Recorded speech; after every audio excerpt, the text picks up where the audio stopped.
이어서 모닝와이드 3부가 방송됩니다. 딱 한 번 간다면 호주, 딱 한 번 간다면 호주. 딱한 번, 홍콩, 육, 딱한 번 간다면 캔슬.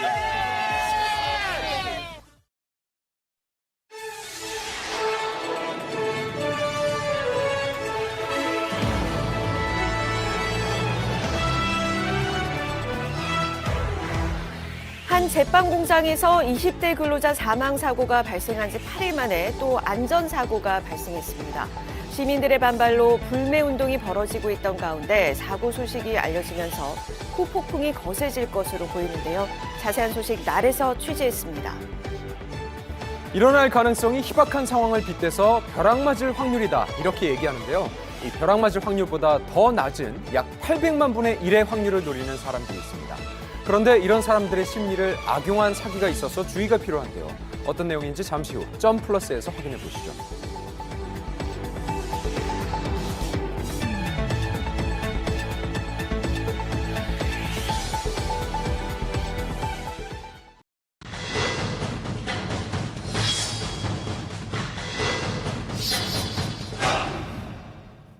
지난 15일입니다. SPC 계열사에서 사망 사고가 발생하면서 안전 문제가 드러났죠. 안전 강화를 약속했습니다만 또 연이어 사고가 일어나서 불매 운동까지 번지고 있습니다. 자, 이로 인한 가맹 점주들의 피해가 우려되고 있는데요. 날에서 취재했습니다. 이번엔 경기 성남에 있는 SPC 계열 제빵 공장에서 손끼임 사고가 발생했습니다. 20대 근로자 사망 사고가 발생했던 SPC 제빵 공장에서 이번엔 절단 사고가 발생했습니다. 최근 5년간 SPC 계열사에서 발생한 산업재해 현황을 보면 2018년부터 눈에 띄게 증가하고 있는 것을 알 수 있는데요. 오늘 새벽 6시쯤 이곳 냉장 샌드위치 라인에서 23살 직원 A씨가 소스 혼합기에 상체가 끼어 그 자리에서 숨졌습니다. 계속되고 있는 SPC 계열사 산업재해로 시민들도 공분했습니다. 지난 15일 제빵 공장에서 사망 사건이 발생을 했죠. 이 안전수칙을 제대로 지키지 않았다는 것이 밝혀지면서 이 불매 운동으로까지 확산되고 있는 상황입니다. 이 불매 운동뿐 아니라 SPC 계열사 점포 앞에서 피켓을 들고 1인 시위를 하는 방식으로 항의하기도 했는데요. 시민들이 나서서 목소리 내지 않으면은 계속해서 노동자들이 목숨을 잃거나 다치게 될 수밖에 없다고 생각해서 SPC에게 시민들의 목소리를 전달하기 위한 명확한 방법으로 불매운동이 있다고 생각해서 동참하고 있습니다. 전국 여기저기서 시민들이 1인 시위에 참여하며 인증하기도 했습니다. 지난 5월에 그 제빵사들의 단식 농성이 해결되지 않은 채로 그 근로자 사망 사건이 일어나고요. 그 사망 다음 날 공장 라인을 돌렸다는 것이 그 SPC 기업이 근로자를 존중하지 않는 그 경영 마인드를 가지고 있다라는 점이 일반 소비자를 분노하게 만들어서 불매 운동으로 연결된 것 같습니다. SNS 해시태그를 통해서 불매할 상호명을 알리기도 했는데요. 시민들은 왜 불매 운동에 동참한 것일까요? 저희 또래 엄마들은 그 생각 많이 하는 거예요. 어떤 생각이? 그러니까 이제 얘네들이 저희가 이제 고등학생이거든요. 네. 얘네가 직장 뭐 구하면 어디 가야 돼요? 다 그런 데 가야 되는데. 노동 환경이 이렇다면 네. 마음이 아까 자식 같은 마음이거든요. 이번 불매 운동은 대학생들도 적극적으로 참여하고 있었는데요. 아르바이트나 취업을 준비하면서 더 나은 근무지를 만들기 위함이라고 합니다. 이 불매 운동으로 가장 직접적인 타격을 받는 곳은 바로 이 가맹점을 운영 중인 소상공인들일 텐데요. 과연 이번 일에 대해 어떤 입장일까요? 직접 들어보겠습니다.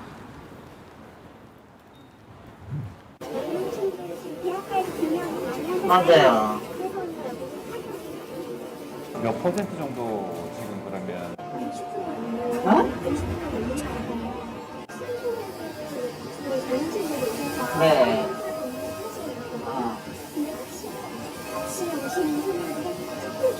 불매하는 거는 좀 이해를 하세요? 다들 점주님들이 어떠세요? 저는 이해해요. 근데 이제 잘못을 해결해야 네.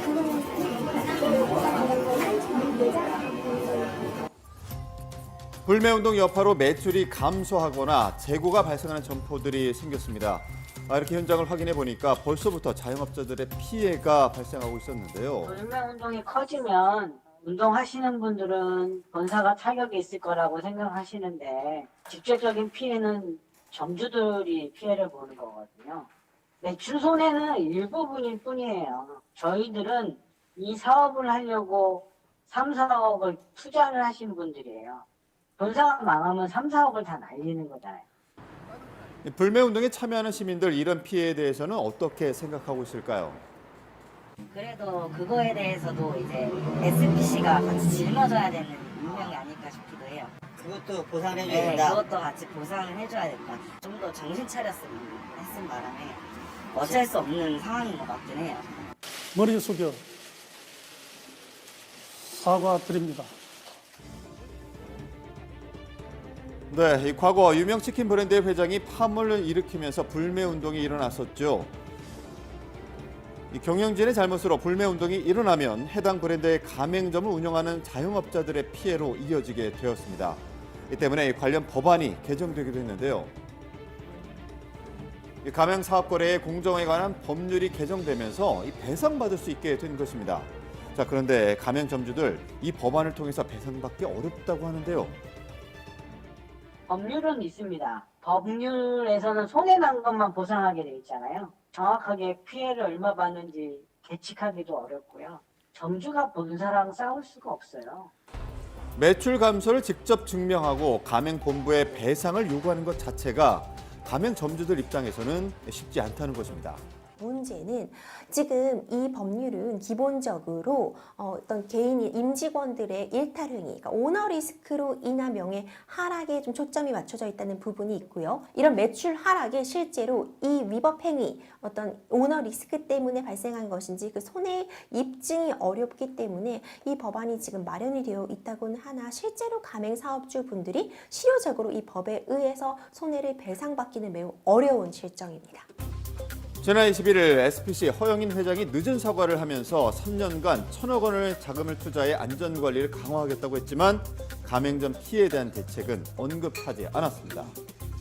자, 이 SPC 본사에 직접 문의해봤는데요. 지금 저희가 이제 가맹점주 협의회라고 있는데 협의회랑 계속 지속적으로 대화 중에 있는 상황이거든요.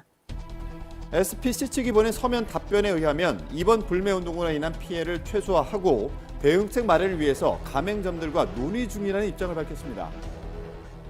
본사하고 이번 문제에 대해서 좀 협의되는 내용은 있는 건가요? 피해에 대해서 본사가 어떻게 지원할지는 저희가 계속 협의를 하려고 하고요. 계속 영업을 할 수 있도록 지원을 본사 쪽에 촉구를 하고 있어요. 가맹 사업주 분들이 보다 쉽게 손해를 입증하고 가맹 본부는 보다 쉽게 책임이 있는 사유가 인정이 되어서 이런 쪽으로의 관련 법 개정을 통해서 사업주 분들이 보다 쉽게 손해를 배상받을 수 있는 구조가 만들어져야 된다고 봅니다. 가맹점 피해를 최소화하기 위한 방안과 근로자의 안전을 보장하기 위한 대책이 마련될 수 있도록 기업의 노력이 필요해 보입니다.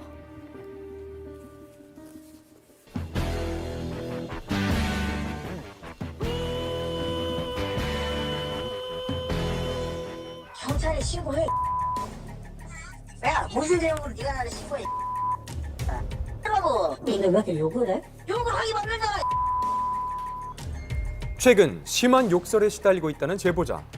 태어나서 인터넷 글이나 이런 데서도 볼 수가 없는 그런 욕들이었어요. 정말 무섭더라고요.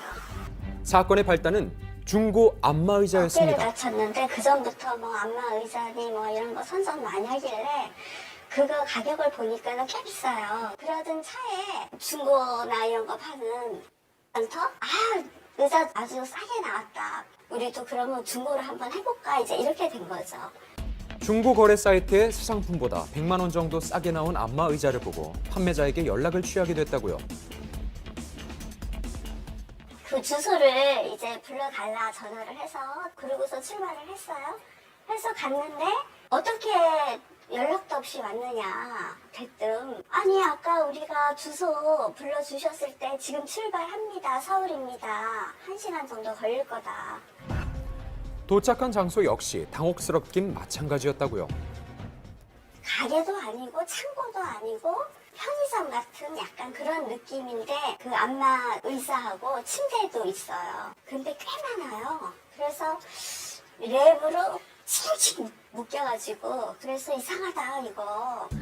건물 안의 풍경은 더 이상했다는데요. 랩으로 쌓여있는 물건들이 여기저기 놓여 있었다고요. 한번 해보면 좋겠다. 콘센트 좀 이거 꼽을 수 없어요? 그랬더니 랩한 거를 절대 뜯으면 안 되고 풀지도 못하게 하고 콘센트도 없다 여기는. 근데 제가 이렇게 봤더니 옆에 그 쇼케이스 같은 냉장고 있죠? 가게에 있는 거 하얗게 서리가 껴서 있어요. 돌고 있다는 거잖아요. 콘센트가 분명히 여기 있는데 랩도 못 푼다, 꼽아보지도 못한다. 그러니까 일단 의심스러워서 그러면은 다른 데 가서 체험을 해보고 결정을 해서 오겠다. 판매자의 태도가 돌변했던 건 바로 그때였다고 합니다.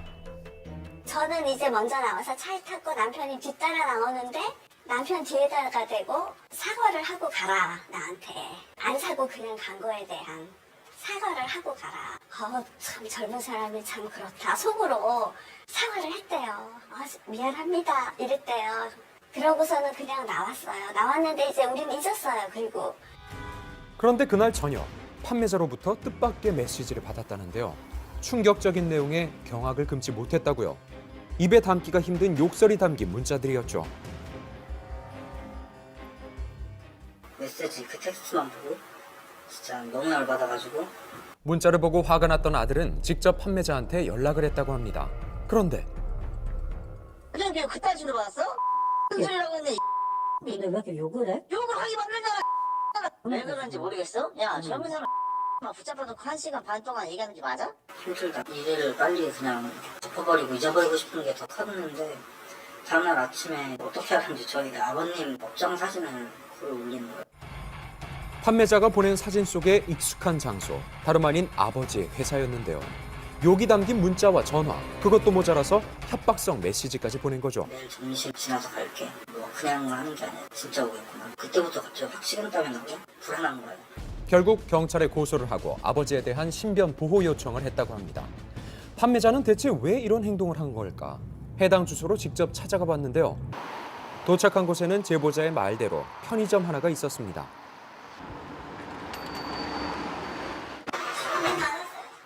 슈퍼예요? 슈퍼 문닫고 창고로 내주긴 했는데. 그 창고로 쓰시는 거예요? 네. 그분은 여기서 근무는 안 보세요? 근데 일주일에 한 번 올 거던데? 폐업하고 창고로 사용 중이라는 이 편의점.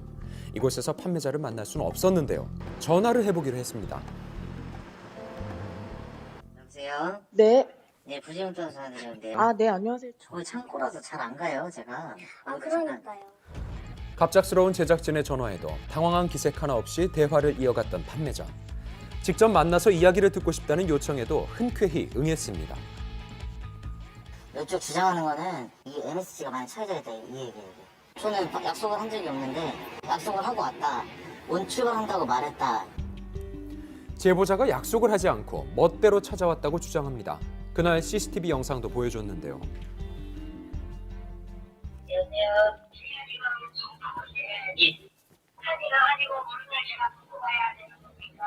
용달로 받으시는 거고요. 용달비는 보내드리면 되십니다.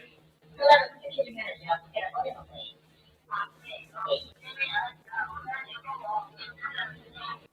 주소를 찍어주실 때 올 거라는 생각을 못 하셨어요? 그 다음에 통화나 뭐 이런 게 없었잖아요. 끝이에요 이게. 약속도 없이 오시면 어떡해요. 그러니까 약속하고 왔대요. 그런가 싶어서 일단 간 거예요. 서로 뭐 이게 안 맞을 수도 있지, 커뮤니케이션이. 예기치 못한 방문에 당황했지만 친절하게 응대했다고요. 원래 사려던 제품 말고 다른 제품까지 30분 동안 설명했다고 합니다. 고민이 되면은 다시 오시라 나중에. 밥 먹다 하고 와이프 고깃집에서 혼자 앉아있어봐. 밥을 주는 거 아니냐고 지금 이거 팔아야 먹고 사시는 거 아니냐고. 근데 결론은 안 샀어요. 체험해보고 다시 오기로 했더니 말이 안 나오더라고요. 너무 열받아갖고. 왔으면 사든가 안 살 거면 빨리 가든가. 왜 30분 잡아먹냐고 안 살 거면은. 그냥 저는 그래요. 사과 한마디면 되는 거를 안 해서 이렇게 된 게 아닌가? 그냥 그딴 식으로 왔어? 무슨 소리라고 했네. 욕을 하기 만들잖아. 좀 과하게 좀 반응을 하신 것도 같은 거예요. 목소리는 잘못한 게 맞아요. 그렇게 욕까지 할 것까지는 아니었고 그러지 말아달라고 하면 되는 거였는데 욕이 너무 심한 건 맞아요. 그날따라 좀 많이 술도 먹었고 승질도 나고. 근데 이거는 아니잖아요. 진상인 거를 몰라요. 내가 진상인지 모르니까 그런 말이 나오는 거예요. 제품을 체험하지 못하게 했다는 제보자의 말에도 할 말이 있다고 합니다. 중고거래 사이트 판매글에 제품이 이미 포장된 상태라고 명시했다는 건데요. 참고고 응답이야 끼려고 실으러 온 거지. 이렇게 한 게 아닌데 내가 어디까지 이해를 해야 되고 진짜 나를 엿먹인 것밖에 안 된다는 생각이 드는 거예요. 어쨌든 어른들한테 한 거에 대해서 좀 거부감이 있는 사람도 분명 있을 거예요. 저희 부모님이랑 비슷해서 더 있어요, 저도. 근데 저는 나이가 많아서 이런 진상 짓을 할 수 있다고 저는 생각을 못 하거든요. 야, 그랬다 어떻게 나이 많은 사람한테 욕을 그렇게 하냐? 이렇게 나오면 답이 없어요. 그럼 그런 사람들은 뭘 해도 다 욕을 먹으면 안 되는 거예요. 그렇다면 찾아가겠다는 협박 문자는 왜 보냈던 걸까? 아, 공포가 될 수 있겠죠. 협박한 거 부분에 대해서는 뭐 처벌을 받아야겠지만 그 아들도 잘한 게 없다고 생각하거든요. 사표를 찍었잖아요. 나 말고 대신 욕 좀 해주시라고 올린 거 아니에요, 거기다가.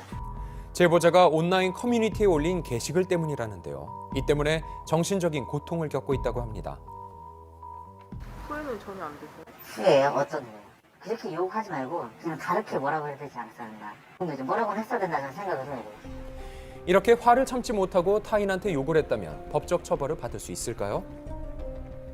반복적인 욕설이 듣는 상대방에게 정신적인 피해를 크게 주는 행위가 된다면 폭행치상 또는 상해죄로 인정된다는 판례가 있습니다. 또 이 정보통신망법 제44조 위반에 해당될 수도 있는데요. 이렇게 욕설 등을 반복적으로 도달하게 해서 불안을 조성하는 행위는 불안조성 금지 조항에 위반해서 처벌될 수 있습니다. 말 때문에 벌어진 사건. 시작은 사소했지만 이로 인해 깊어진 감정의 골은 그 어떤 말로도 메워지기 힘들겠죠?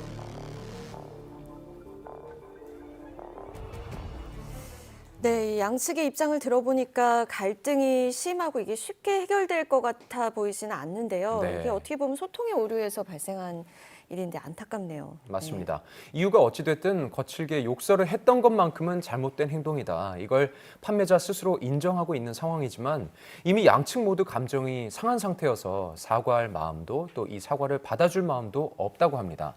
현재 판매자를 고소했기 때문에 경찰 조사가 이뤄질 예정인데요. 수사를 통해서라도 갈등이 잘 해결되길 바랍니다.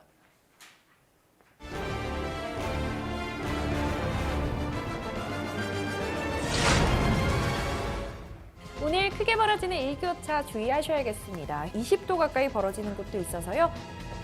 요즘처럼 일교차가 심할 때 발생 확률이 높은 질병. 열의 9은 가지고 있는 증상입니다.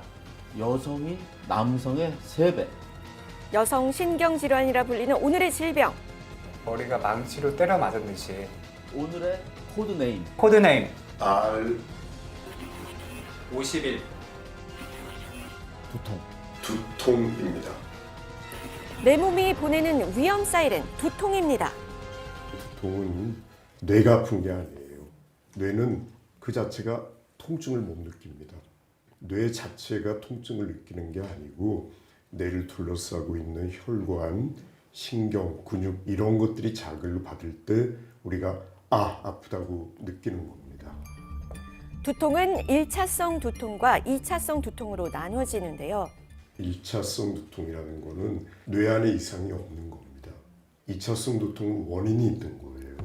두통의 90%를 차지하는 1차성 두통이란 편두통, 또 긴장성 두통 이런 거를 얘기합니다. 10%는 이제 심각한 건데 뇌출혈, 뇌경색, 뇌종양 이런 것도 두통을 일으킬 수 있습니다. 7월 24일 한 대학병원에서 갑작스럽게 발생한 간호사 사망 사고의 원인은 뇌출혈. 고 강수현 씨도 2차 두통이 원인이 되는 뇌출혈에 의한 심정지로 세상을 떠났습니다. 조금만 일찍 병원에 와서 조처를 받았더라면 그 생명을 잃는 안타까운 일까지는 가지 않았을지 모릅니다.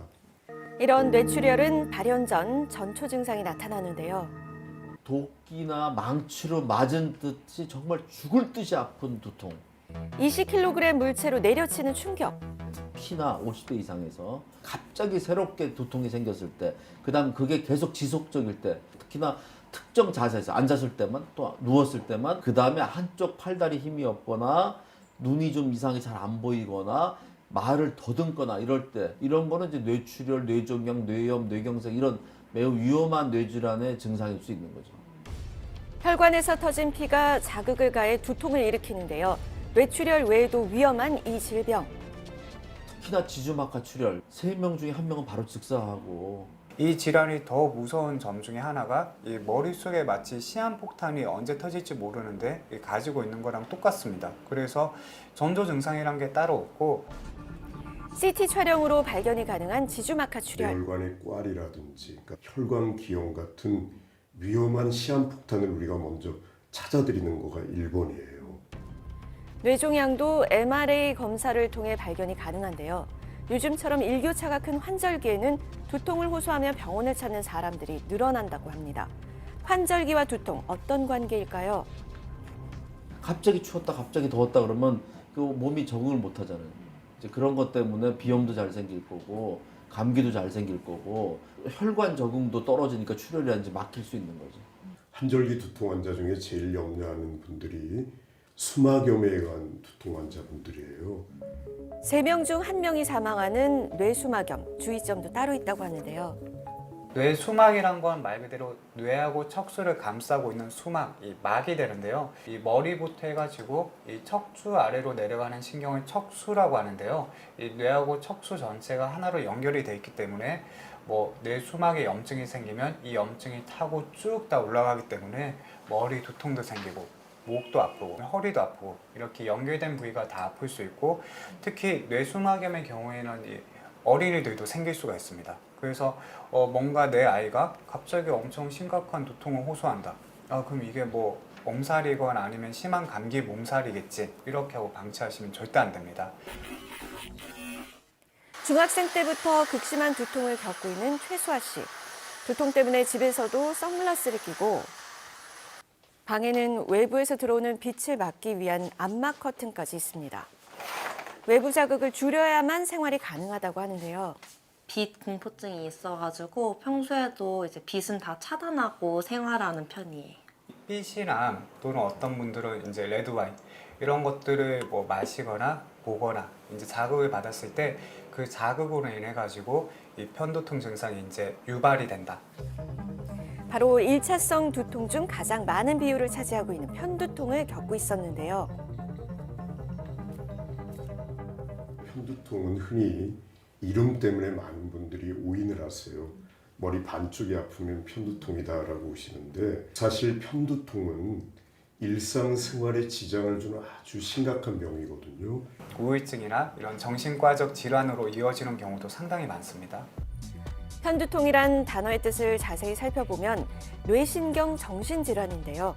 편두통이 발생하는 원인은 혈관의 수축에 의한 뇌의 국소적 빈혈 때문입니다. 편두통은 여성의 병, 그리고 호르몬의 역할이 굉장히 크게 영향을 미치는 병입니다. 그래서 젊은 여자분들이 많은 몇 안 되는 신경계 질환 중에 하나가 바로 이 편두통이에요. 성호르몬과 편두통의 발생 관계를 증명해주는 연구 결과도 있는데요. 여성 호르몬인 에스트로겐이 편두통 발생 원인에 영향을 끼친다고 합니다. 또한 남성 편두통 환자보다 여성 편두통 환자가 5배가량 많다고 하는데요. 이 에스트로겐을 조절해 증상을 완화시키는 연구 결과도 보여주고 있습니다. 여성 편두통 환자들을 만나서 병력을 청취해 보면 사실은 중고등학교 때 또 편두통이 있던 거예요. 멀미 많이 하는 아이들, 자꾸 배 아프다고 주기적으로 응급실 가는 아이들 있죠. 사실은 편두통일 가능성이 굉장히 높아요. 수아 씨도 11년 전부터 두통을 호소했고 5년 전 편두통 진단을 받은 뒤 치료를 이어가고 있는데요. 어린 시절 주기적인 두통 호소로 일상생활에 어려움을 겪었습니다. 편두통은 원인이 비교적 잘 알려져 있어요. 혈관에 염증 물질 같은 게 나와서 신경염증으로 혈관의 변화가 온다는 게 너무나 잘 알려져 있습니다. 뇌에서 CGRP라는 염증 물질이 신경에서부터 나오는데요. 이 물질로 인해 혈관이 확장되고 염증이 생기면서 두통이 발현되기 시작합니다. 염증을 일으키는 물질 CGRP라고 부르는 거에 쉽게 말하면 항원 항체 치료법을 이용을 하는 거예요. 그래서 한 달에 한 번 정도 주사를 맞고 나면 삶의 질이 굉장히 좋아집니다. 다행히 5년 전부터 편두통 약물 치료를 시작한 수아 씨. 아직 중증 단계까지는 아니라서 약물로 예방을 하고 있다는데요. 이제 혈관 수축을 도와주는 트리탄 계열의 이제 약을 먹었어요. 트립탄이 굉장히 좋은 약인데 이 약은 부작용이 하나 있습니다. 혈관 수축 작용이 있어요. 그래서 심장 질환이 있는 분이라든지 굉장히 주의해서 써야 되고요. 하루에 여러 번 쓸 수가 없습니다. 두통 증상이 발현되기 전 바로 약을 먹는 것이 중요한데요. 그렇다면 적정량은 어떻게 될까요? 한 달에 5일 이상 우리가 소염 진통제를 먹게 되면 특히나 연세가 있고 체격이 작은 분들 경우에는 콩팥에 아주 큰 나쁜 영향을 줄 수가 있어요. 편두통 약의 주 성분인 카페인. 카페인이에요. 그렇다면 카페인은 두통에 효과가 있을까요? 실제 임상에서 환자들을 보다가 보면 어떤 환자의 경우에는 커피 같은 걸 마시면 오히려 긴장도가 좀 풀리면서 편두통이 나아지는 경우도 있다고 합니다. 하루 한 잔에서 2잔 정도의 커피는 두통 완화에 도움이 된다고 하는데요. 앞으로 이렇게 쭉 살을 이렇게 쭉 밀면서 당기면서 목은 뒤로 젖혀줍니다. 일상 속에서 가볍게 두통을 완화할 수 있는 운동법입니다. 뒷목 근육을 지그시 눌러 풀어주고 뭉친 근육과 신경을 이완하는 데 탁월한 운동법인데요. 뒷머리에서부터 통증을 느끼는 경추성 두통 예방에 탁월합니다. 두통 예방 운동법으로 이번 환절기는 건강하게 보내보시기 바랍니다. 네, 복권에 당첨되는 상상 이거 누구나 한 번쯤은 해봤을 것 같은데요. 네. 이혜승 아나운서는 복권 당첨되면 가장 먼저 뭐 하고 싶어요? 글쎄요. 너무 행복한 상상인데요. 좀 생각을 해봐야 될 것 같아요. 네, 네. 이거 사실 실제로는 정말 쉽지가 않은 일인데 이런 상상을 실현시켜주겠다면서 당첨 번호를 무료로 나눠준다는 사람들이 있습니다. 그런데 이거 반드시 주의하셔야겠습니다. 네, 일확천금은커녕 오히려 큰 피해를 입을 수 있다고 하는데요. 네. 복권 사기에 속지 않는 법, 점플러스에서 확인해 보시기 바랍니다.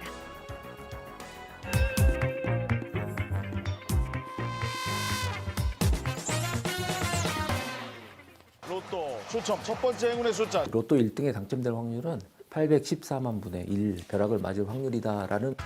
로또 1등 당첨 확률 무려 이렇게나 낮습니다. 한 사람은 뭐 가입한 지 며칠 만에 당첨이 됐었다고 하니까 나도 짧으면은 뭐 몇 달 안에 되지 않을까? 뭐에 홀렸는지 아무 생각 없이 그냥 입금을 저도 해버린 거예요.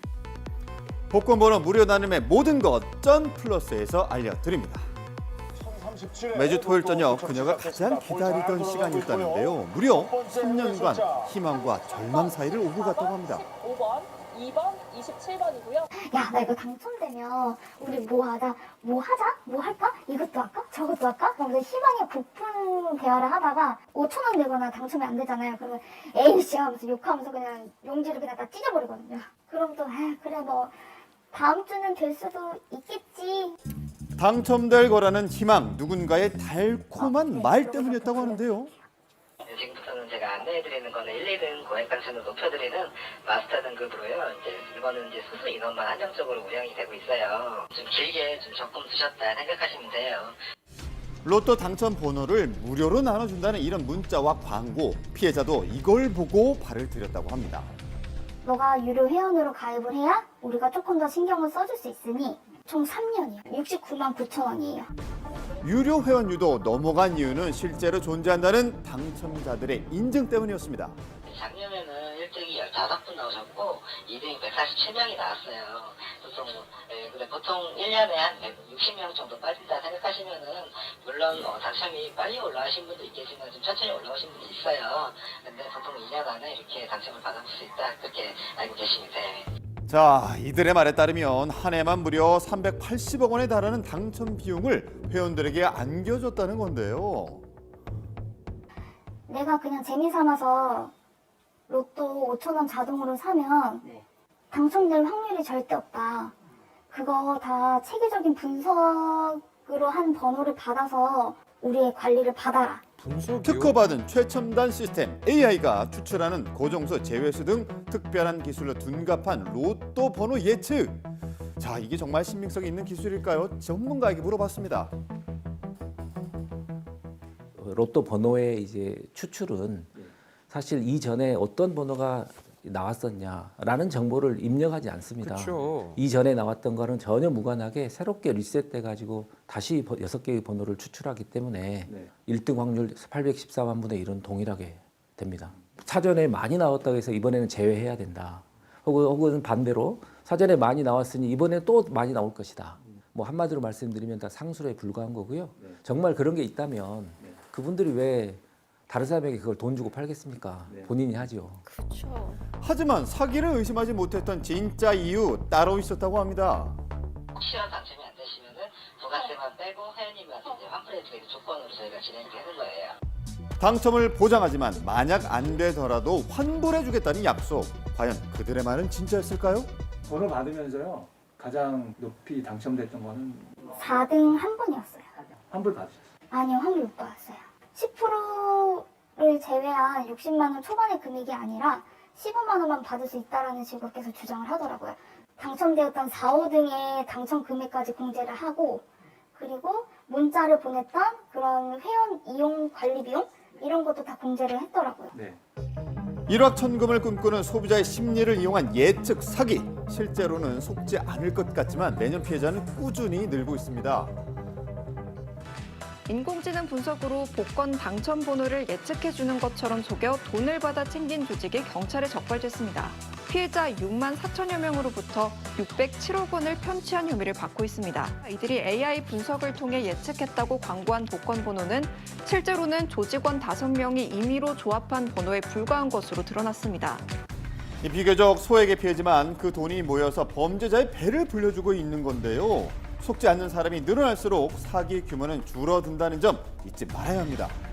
어설픈 포토샵 같은 걸 이용해서 마치 당첨 사례가 있는 것처럼 자기들이 찍어준 그대로 당첨이 된 것처럼 홍보하는 경우도 있는데, 이런 조작, 이런 위조 변조가 전부 다 사기죄 처벌 요건이 되는 그런 기망에 해당이 됩니다.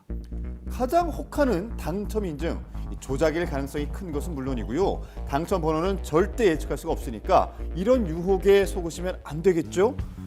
또 다른 피해자 역시 로또 당첨 번호를 무료로 준다는 유혹에 속아서 한순간에 큰 돈을 잃었다고 하는데요.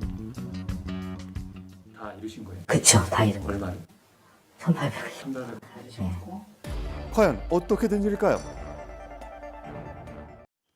시발점은 그냥 그 무료 번호, 로또 무료 번호 10개 준다는 거. 딱 그거. 가족방에 있는 사람들한테만 무료 번호를 10개씩 나눠준다.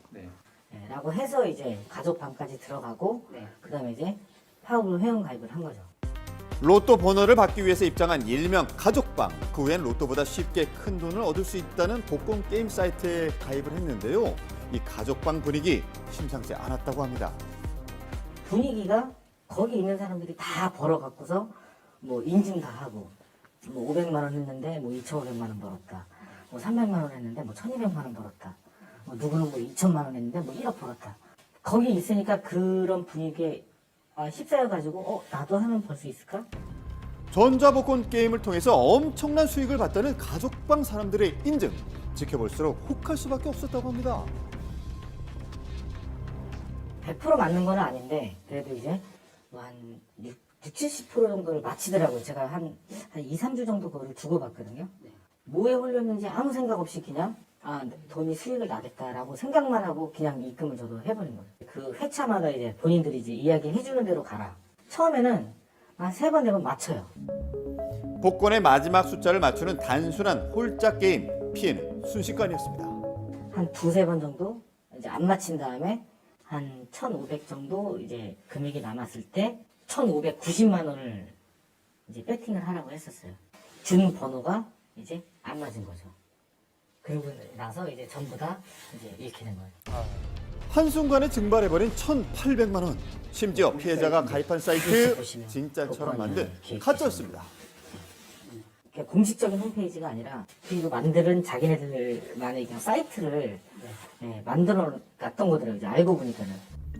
동행 복권을 통해서 할 수 있는 진짜와는 달리 불법 복권 게임의 경우에는 사이트가 다르니까요. 주의하셔야 합니다. 카페 보면은 똑같은 수법으로 사기를 당하는 사람들이 굉장히 많이 올라오고 있거든요. 피해자. 네, 피해자들이. 그런 피해를 좀 안 받게 좀 했으면 좋겠어서 제가 이거 인터뷰도 한다고 한 거고. 무료 광고에 현혹되는 순간 사기꾼들의 먹잇감이 될 수 있습니다. 기본적으로 사기죄는 항상 그 피해자분들의 작은 욕심을 먹고 자랍니다. 공짜는 없다는 것만 명심하면은 사기 피해는 저는 절반 이상은 예방할 수 있지 않을까 생각합니다.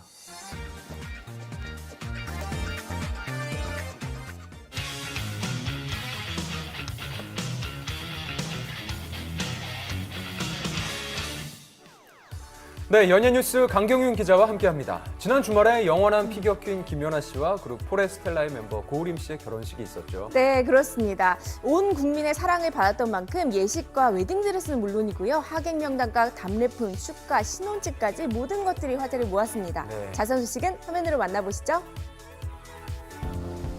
지난 토요일 결혼식이 열린 서울의 한 호텔인데요. 병풍으로 막는 등 삼엄한 경호원들의 철통 보안 속에 결혼식이 진행됐습니다. 하객으로 참석한 신동엽 씨 결혼식 사회를 맡은 것으로 알려졌는데요. 또 스켈레톤 선수 윤성민 씨도 참석했고요. 유승민 씨와 이상화 씨도 자리했습니다. 두 사람의 비공개 결혼식은 지인들의 SNS를 통해 엿볼 수 있었는데요. 김연아 씨는 베일을 쓴 채 신랑 고우림 씨의 손을 잡고 버진로드를 걸어서 입장했습니다. 결혼식 후 김연아 씨가 공개한 사진으로 아름다운 신부의 모습을 자세히 확인할 수 있었는데요. 그녀가 본식에 선택한 웨딩드레스는 손예진 씨가 입었던 것과 같은 디자이너의 작품으로 맞춤 가격이 8천만 원대인 것으로 알려졌습니다. 그녀의 결혼 반지 가격 역시 고가로 2,800만 원대라고 하네요. 김연아 씨와 고우림 씨는 성혼 선언문 낭독을 통해 특별했던 첫 만남을 회상했는데요. 신랑 고우림 씨는 일상 속 어느 날 얼굴 빼꼼 내밀며 해맑은 모습으로 그녀가 제 앞에 나타난 순간 상처와 외로움을 함께 해주고 보듬어주고 싶다는 마음을 품게 되었다고 말했는데요. 이어 신부 김연아 씨는 그와 마주한 첫날 이유 모를 강한 이끌림을 느꼈다며 우리의 시작을 알리는 신호였을까 생각한다 라고 낭독했습니다. 두 사람이 2018년 아이스쇼에서 처음 만나 서로에게 첫눈에 반해 사랑에 빠졌음을 알 수 있었습니다. 결혼식 축가는 고우림 씨가 속한 포레스텔로가 맡았는데요. 2018년 첫 만남 당시 불렀던 노래 인 울 알트라 비타를 불러 그 의미를 더했습니다. 밝은 미소를 지으며 행진하는 국민 사위가 된 고우림 씨와 신부 김연아 씨 정말 행복해 보이죠? 두 사람은 하객들에게 인사를 하며 많은 축하를 받았습니다. 김연아 씨가 하객들에게 제공한 결혼 답례품도 주목을 받았는데요. 김연아 씨는 자신이 수년째 글로벌 앰버서더로 활동하고 있는 해외 유명 브랜드의 화장품이 담긴 봉투를 하객들에게 답례품으로 선물했는데요. 봉투 안에는 20만 원 상당의 로션과 크림이 담긴 것으로 알려졌습니다. 김연아 씨는 SNS를 통해 축복 속의 결혼식을 올렸다며 축하해주신 모든 분들께 감사드린다고 결혼 소감을 밝혔습니다. 두 사람의 신혼집은 김연아 씨가 혼자 살던 흑석동의 고급 빌라를 리모델링해 꾸몄다고 하는데요. 당분간 신혼생활을 즐길 것으로 알려진 김연아 씨는 다음 달 평창에서 열리는 아카데미에서 꿈나무들을 직접 지도할 예정입니다. 그리고 배우 마동석 씨도 깜짝 결혼 소식을 전했습니다. 지난 20일 제12회 아름다운 예술인상 시상식에서 영화 예술인상을 받은 마동석 씨. 수상 소감에서 공개 연애 중인 예정아 씨를 아내라고 부르며 부부가 된 사실을 깜짝 발표했습니다. 진심으로 감사드립니다. 우리 제작진들, 스태프 배우분들 너무 다 감사드리고 저를 항상 응원해 주시는 제 아내 예정아 씨와 우리 가족들 너무 사랑하고 감사드립니다. 마동석 씨와 예정아 씨는 지난해 혼인신고를 마치고 부부가 됐는데요. 지난해 10월 미국에서 열린 영화 시사회 현장에서 예정아 씨를 안젤리나 졸리에게 소개하는 모습이 화제가 되기도 했죠. 관장님. 소속사 측에 따르면 범죄도시 2 개봉과 3편 촬영 등 바쁜 일정으로 아직 구체적인 결혼식 계획은 잡지 못했다고 하는데요.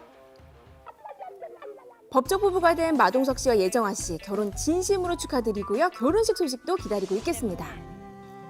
그리고 그룹 슈가 출신의 아유미 씨도 결혼 소식을 전했습니다. 결혼 축하해요 정말. 감사합니다.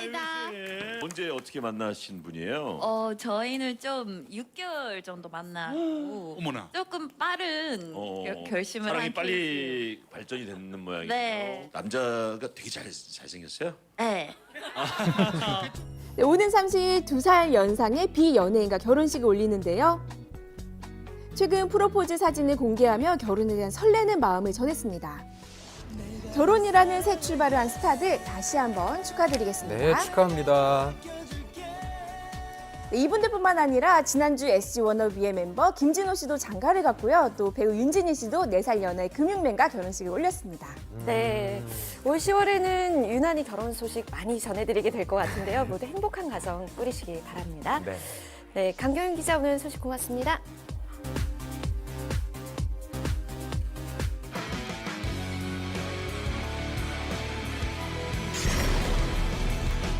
내 인생 내가 알아서 할 테니까 제발 좀 신경 끄라고. 그게 어려워?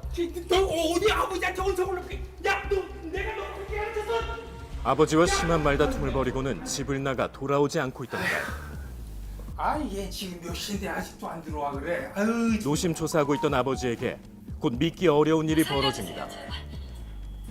저한테 왜 그러세요? 돈을 보내지 않으면 나를 살려보내질 않는데 아빠 1억 원을 준비하래. 1억 원. 이 모든 사건의 시작은 아버지의 휴대전화로 전송된 정체불명의 동영상 하나였습니다. 딸의 목숨을 살리겠다는 일념 하나로 결국 거액의 몸값을 마련한 아버지. 어민이 지시한 인적 드문 장소에 돈가방을 두고 집에 돌아옵니다.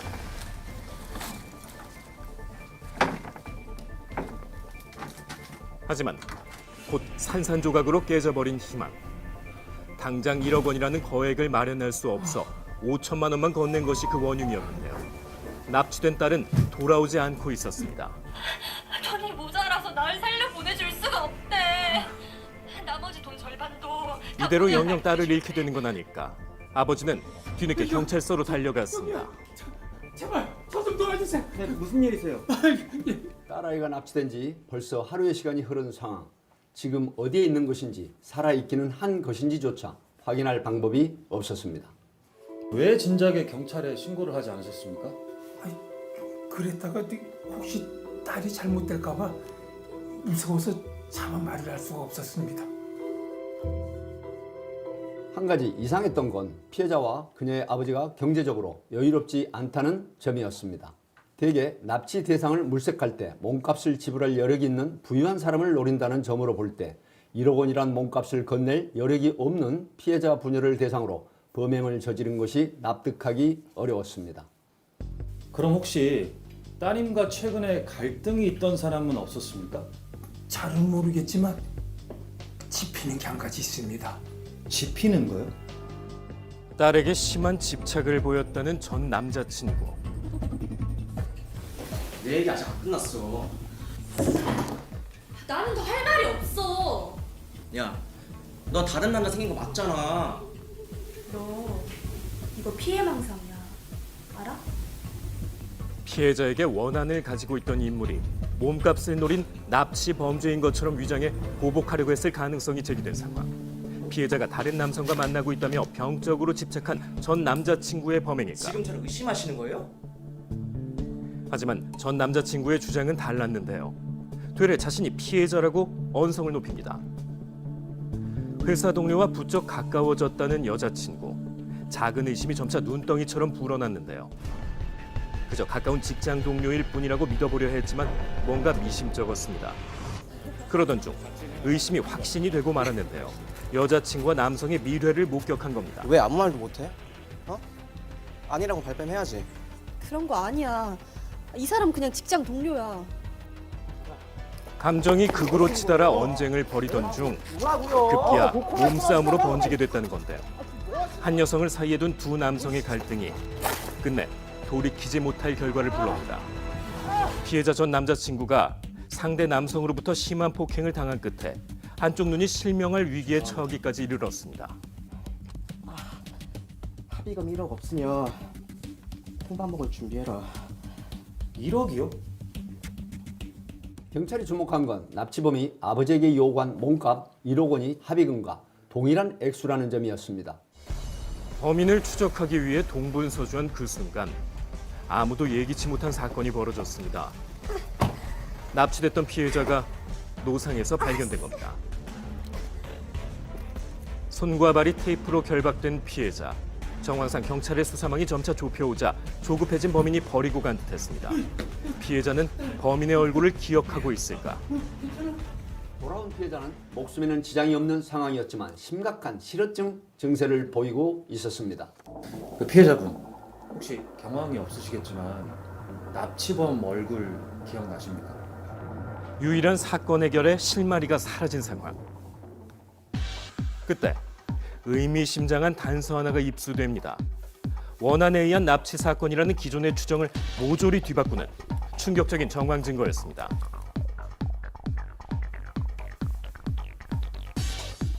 피해자의 손과 발을 결박한 테이프에서 단 한 사람의 지문만이 발견된 건데요. 다름 아닌 피해자의 지문이었던 겁니다. 즉 누군가 피해자를 결박한 것이 아니라 자신이 스스로 손발을 묶었다는 가정이 제기된 건데요. 어떻게 된 일인지 정확한 경위는 베일에 쌓여있는 상황이었습니다. 영영 범인을 놓치게 되는 건 아닐까. 그때 마침내 결정적인 단서를 포착한 경찰. 피해자의 아버지가 받았던 문제의 협박 동영상 속에 누구 것인지 모를 희미한 목소리가 담겨 있었던 겁니다. 작은 목소리라 할지라도 음질 개선을 하고 음질 증폭을 하게 되면은 들려지는 뭐 음색이라든지 뭐 성문이라든지 고유한 특성을 가지고 그 용의선상에 있는 사람들이랑 비교를 한다라고 하면은요, 객관성을 가지고 충분히 판독이 가능할 것 같습니다. 동영상 속 범인의 신락 같은 목소리를 추출해 증폭한 뒤 용의자들과 대조한 결과 마침내 범인의 정체가 드러났습니다. 당신을 긴급 체포하겠습니다. 잠시만요. 다 제가 시킨 거예요. 전부 다 제가 시킨 거라고요. 실어증을 앓고 있어 말을 하지 못하던 피해자가 벼랑간 경찰의 손을 붙잡으며 내가 시킨 대로 했을 뿐이라며 납치 자작극의 충격적인 전말을 자백하기 시작합니다. 아니 대체 이게 무슨 상황입니까? 저 때문에 이 사람이 감옥에 가게 둘 수는 없었어요. 여기 보시면 이제 임신 초기이십니다. 축하드립니다. 뒤늦게 임신 사실을 알게 된 피해자. 새롭게 만난 남성이 폭행죄로 수감되면 홀로 아이를 출산해야 할 상황이었는데요. 사면 초과의 상황을 모면하기 위해 끝내 해선 안 될 생각을 하게 됩니다. 돈을 마련해야만 감옥에 가지 않을 수 있다는 생각에 피해자는 납치 자작극을 모의해 아버지로부터 돈을 얻어내자고 제의하기에 이르렀습니다. 자기 감옥 갈 일 없어. 무슨 일이 있어도 내가 막을 거야. 아, 네가 무슨 수로? 합의금만 있으면 되는 거잖아. 나한테 계획이 하나 있어. 자신이 납치된 것처럼 위장한 동영상을 촬영해 아버지에게 보내고 금전을 갈취하려 했으나 결국 꼬리가 잡혀 사건의 진실이 낱낱이 드러나게 됐습니다. 시작되지 말았어야 할 인연이 있습니다.